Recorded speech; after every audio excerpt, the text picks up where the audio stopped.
Passado isso, a gente vem agora para a terceira e última fase, que é consultar o meu cliente e consultar o meu fornecedor através de um questionário curto e objetivo para saber qual é a intenção dele dentro desse cenário. Que essa novidade é para você, é para o seu cliente, é para o seu fornecedor, é para todo mundo. E como é que a gente está se preparando? Você precisa entender qual é a maturidade dos parceiros que você se relaciona. Para isso, nós preparamos um questionário que se divide em 4 blocos e será aplicado através de uma única página que você vai mandar para as pessoas com quem você se relaciona resolverem. O que diz a situação tributária 1? Passo 1 é dizer qual é o regime tributário que ele tem hoje e se ele já se decidiu ou não pelo que ele vai fazer em 2027. O passo 2 é entender o nosso percentual e a fatia que a gente tem em cada um daqueles segmentos que nós levantamos lá atrás. Quantos por cento eu vendo para pessoa física, quantos por cento eu vendo para empresas do Simples Nacional e quantos por cento eu vendo para empresa do regime regular.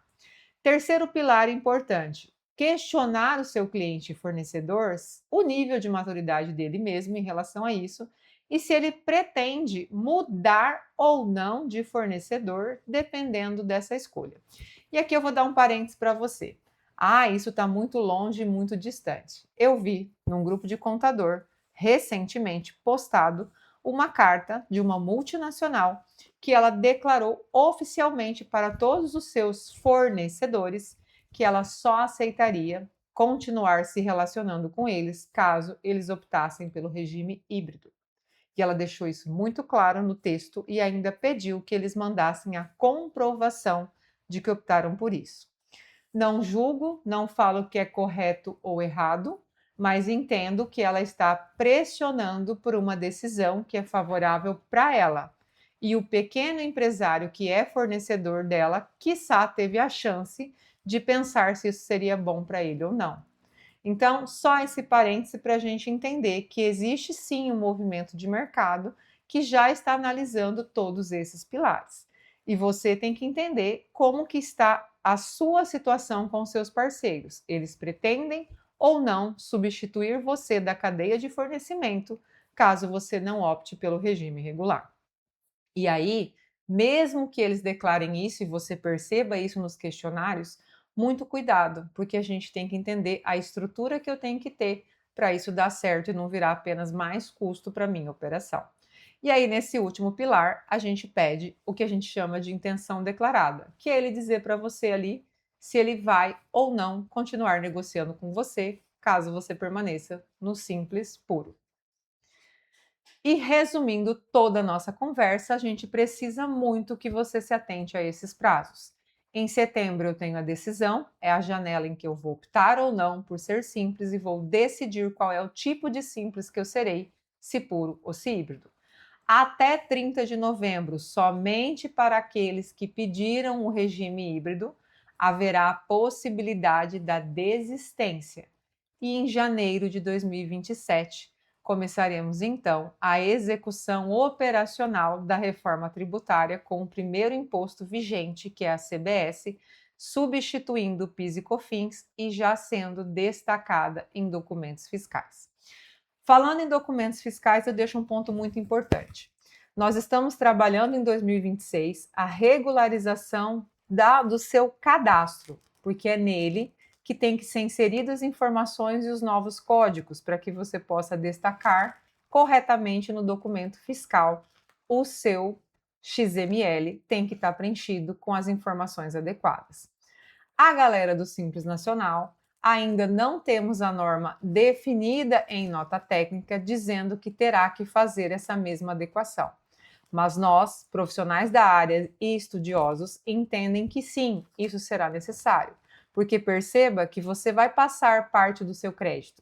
E como que o fornecedor, o fisco, o governo vai entender qual é o seu percentual? Somente se você estiver destacando de maneira correta. Então, preocupação ainda de 2026 é revisar o seu cadastro, é entender as configurações e é pegar a codificação nova em relação à reforma tributária. E aqui eu vou apresentar para você, vou dar uma pequena pausa e vou trazer para você o nosso questionário explicando ele. Nosso questionário estará à disposição de vocês em PDF aqui na comunidade para que você possa compartilhar com aqueles 20 maiores clientes e fornecedores da sua operação. Ele é composto basicamente por identificação, então razão social, CNPJ, responsável pelo preenchimento e data. Na sequência, ele vai dizer qual é a situação tributária atual desse nosso parceiro, que regime tributário ele aplica hoje e se ele já se decidiu ou não pela situação de híbrido ou puro. Na sequência, você vai olhar para o perfil da sua carteira, ou seja, para quem a sua empresa vende, trazendo esses percentuais de forma clara para que você perceba isso. Aqui no item 3, relação do seu fornecedor com o nosso negócio. Aqui diz uma pergunta importante: olha, como eu falei, você pretende continuar comprando ou vendendo, se relacionando conosco em 2027? E ele vai te dizer. Aqui você pergunta sobre o aproveitamento de crédito, se isso vai influenciar ou não na decisão dele, e ele também vai pontuar isso. E ainda coloca se haveria preferência por negociar com fornecedores que fornecessem crédito de alíquota cheia. Na sequência, a intenção em relação ao entrevistado também vai dizer o que ele pretende fazer. Então veja que essa aqui é uma pesquisa, um simples questionário de pesquisa para que você consiga entender o que estão pensando e como estão se comportando, qual é a tendência dos seus parceiros, sejam eles fornecedores e clientes. Fixados os prazos, a gente entende que esse material é orientativo e não substitui uma análise individualizada da sua empresa. E se esse material e esse conteúdo ajudou você, eu peço que você curta, compartilhe e acesse as nossas redes sociais. Muito obrigado e até a próxima!